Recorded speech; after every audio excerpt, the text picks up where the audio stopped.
Hello folks, in this video we are going to talk about how to differentiate optic nerve drusen from papilledema from crowded disc.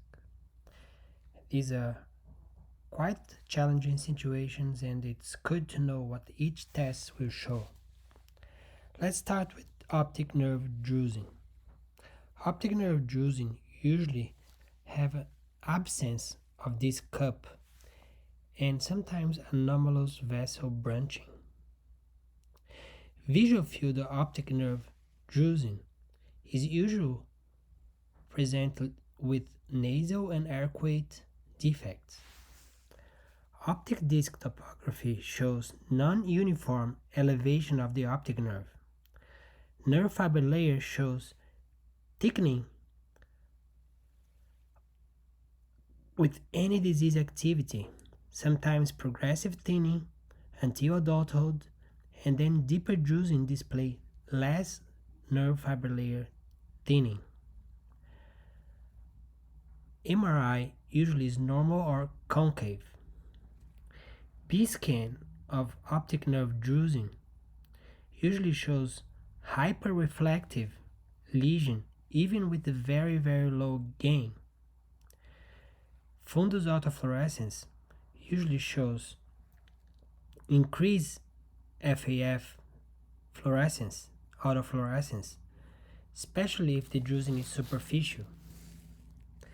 Fluorescein angiography of optic nerve drusen shows subtle early changes with late curved staining.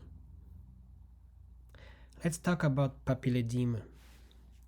Papilledema usually presents as hyperemic nerve with dilated capillaries and often hemorrhages. Visual field of papilledema usually presents with enlarged blind spot, sometimes with a central defect. Topography of the OCT of the optic disc usually shows a smooth, large, uniform elevation. Nerve fiber layer usually is very thick. MRI usually shows scleral flattening with globe convexity.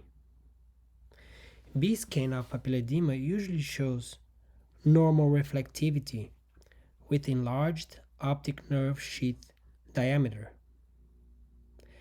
FAF is usually normal. Fluorescein angiography of papilledema usually shows early leakage with severe late leakage. Let's talk about crowded disc.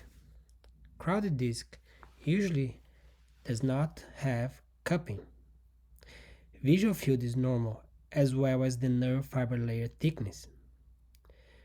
OCT shows a smooth, uniform elevation. MRI shows normal or increased concavity in hyperopes. B-scan shows normal reflectivity with a small optic nerve, and FAF is normal as well as fluorescein angiography. So we review the main signs on each imaging of optic nerve drusen, papilledema, and crowded nerve. I hope you like this little summary. See you next time.